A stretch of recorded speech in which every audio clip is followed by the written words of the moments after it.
Hari ini kita akan membahas tentang kartu PIP atau kartu KIP. Kartu KIP adalah kartu Indonesia Pintar yang diberikan untuk anak-anak mendapatkan bantuan dalam menjalankan pendidikan di sekolah SD, SMP, dan SMA.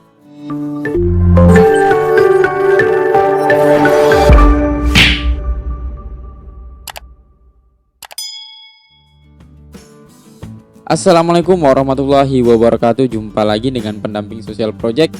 Hari ini kami akan membicarakan tentang KIP, Kartu Indonesia Pintar. Jadi di pelaksanaan program PIP atau program Indonesia Pintar yang memiliki kartu yang namanya Kartu Indonesia Pintar atau biasanya disebut KIP. Jadi persoalan kartu KIP ini banyak sekali yang masuk ke kolom komentar kami yang mengatakan atau yang mempertanyakan tentang bagaimana cara untuk mendapatkan kartu KIP atau bagaimana cara mendapatkan program KIP padahal menerima kartu tapi bantuannya tidak juga kunjung cair. Jadi di video ini kita akan bahas secara full kendala dan permasalahan dan juga solusinya. Jadi tetap nonton video ini sampai selesai. Dan sebelum kita lanjut ke pembahasan selanjutnya, jangan lupa like, komen, dan subscribe channel kami dan nyalakan lonceng notifikasi untuk mendapatkan informasi terupdate dari channel kami. Jadi video ini jangan di skip untuk mendapatkan informasi secara full. Jadi kita akan membahas yang pertama di sini adalah bagaimana cara agar kita menerima kartu Indonesia Pintar. Jadi mungkin sahabat sosial yang ada di rumah ada kondisi bahwa keluarga sahabat sosial itu dalam kategori sangat-sangat tidak mampu atau istilahnya prasejahtera dan belum pernah menerima yang namanya bantuan KIP dari sekolah. Jadi cara untuk mendapatkan kartu Indonesia Pintar atau KIP pertama-tama adalah sahabat sosial harus masuk ke dalam data DTKS. Jadi sekali lagi sahabat sosial harus terdaftar dalam data DTKS. Cara untuk mendapatkan atau melihat data DTKS itu nanti kita akan tampilkan di link di atas ini. Silahkan dicek cara untuk mendapatkan DTKS atau nomor DTKS. Jadi setiap penerima bantuan itu sekarang harus memiliki atau terdaftar namanya di dalam data DTKS. Jadi untuk melihat bagaimana cara memperoleh atau melihat data DTKS nanti silahkan diklik di atas. Oke, kita lanjut. Jadi kembali ke pembahasan awal, bagaimana cara agar menerima kartu KIP. Jadi sahabat sosial, jika datanya masuk ke dalam daftar penerima bansos atau datanya muncul di dalam pencarian DTKS, nanti di situ sahabat sosial akan menemukan namanya nomor DTKS. Jadi nomor DTKS itu fungsinya sangat banyak sekali. Yang pertama bisa digunakan untuk memperoleh bantuan-bantuan pemerintah yang sifatnya langsung dari pusat atau langsung dari pemerintah pusat, seperti kartu KIP, kartu Indonesia Sehat atau KIS. Setelah itu ada namanya BPNT, bisa juga mendapatkan program Keluarga Harapan, serta program-program pemerintah yang sifatnya langsung dari pusat. Nah, dasar datanya harus memiliki nomor BDT atau basis data terpadu. Biasanya kita menyebutkan DTKS. Nah, jadi kita harus memiliki data itu dulu atau nomor DTKS dulu.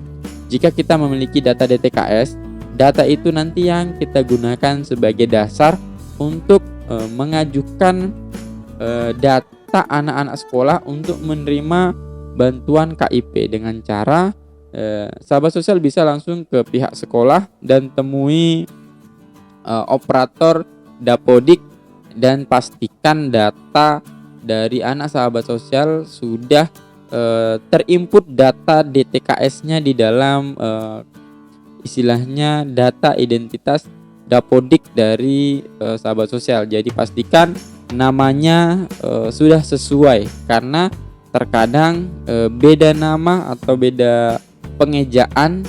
Nah, dalam penginputan itu bisa mengakibatkan data DTKS itu tidak berfungsi. Jadi sekali lagi pastikan data DTKS itu sudah sesuai dengan nama keluarga sahabat sosial yang masih bersekolah di SD, SMP ataupun SMA.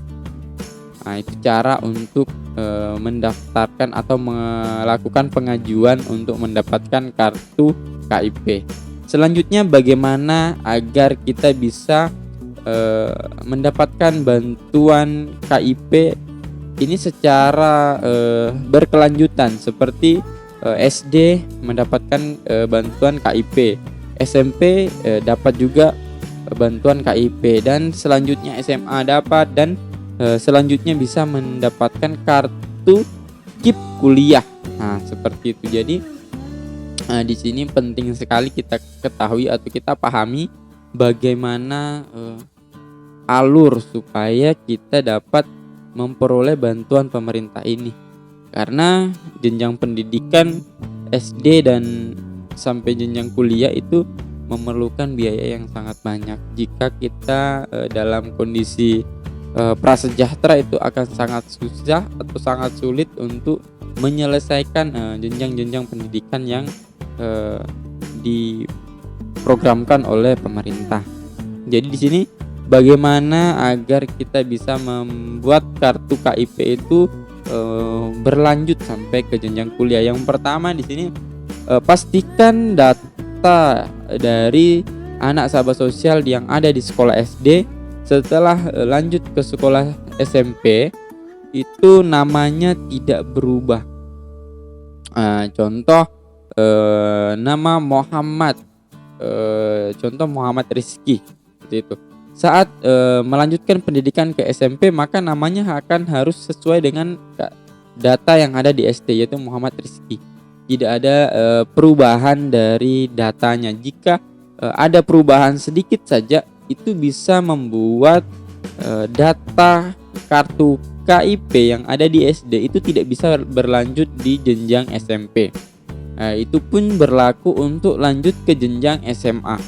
Jadi data yang ada di SMP, jika terdapat perubahan meskipun itu hanya satu huruf saja, itu bisa mempengaruhi pencairan dana KIP yang ada di SMA. Dan selanjutnya untuk jenjang perkuliahan pun begitu. Jadi untuk memastikan data itu selalu sama, itu diperlukan istilahnya perhatian dari orang tua, yaitu sahabat sosial. Selanjutnya di sini ada biasanya pertanyaan seperti ini. Penyebab kartu KIP tidak aktif. Contoh di SD mungkin sahabat sosial menerima kartu atau dana KIP, sedangkan di SMP tidak lagi mendapatkan bantuan KIP.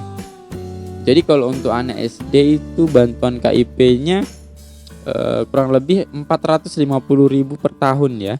Dan untuk anak SMP 750. Jadi di sini ada perbedaan antara SD dan SMP.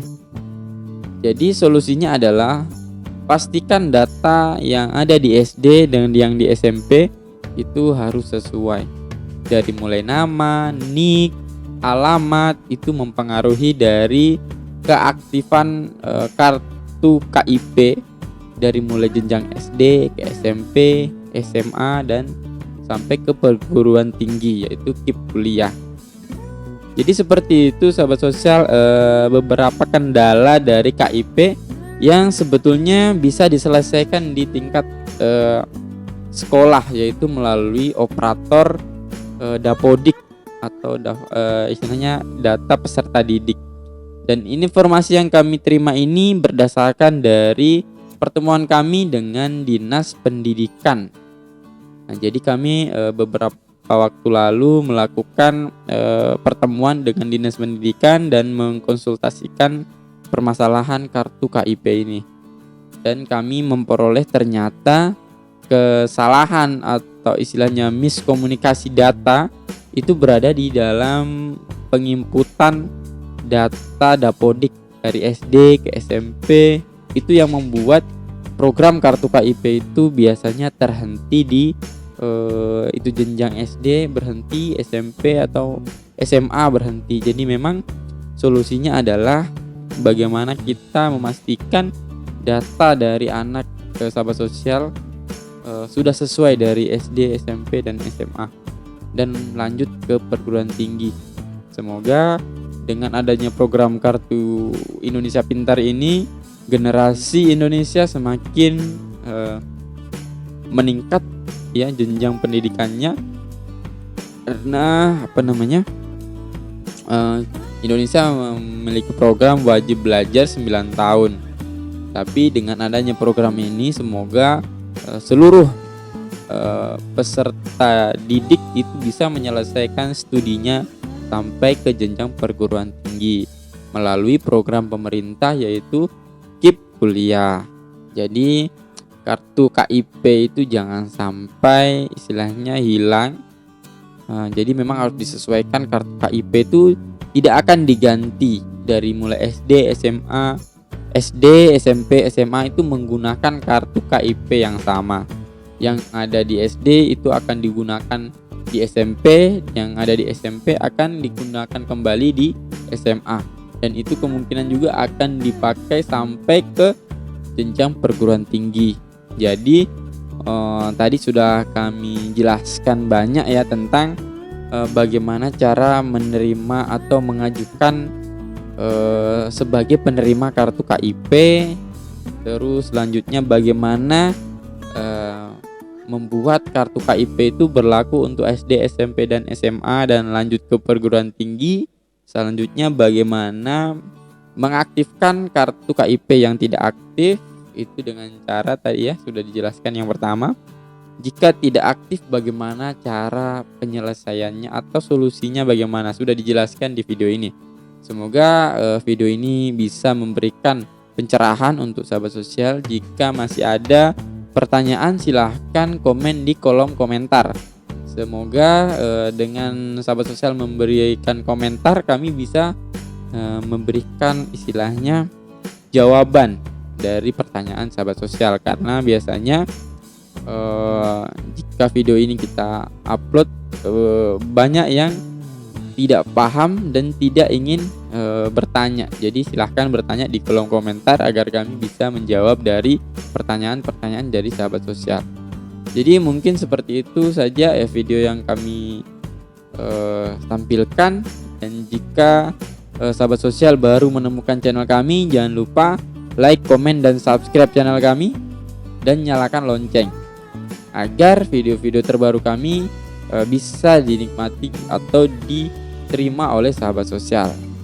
Akhirul kalam, wabillahi taufiq wal hidayah. Wassalamualaikum warahmatullahi wabarakatuh.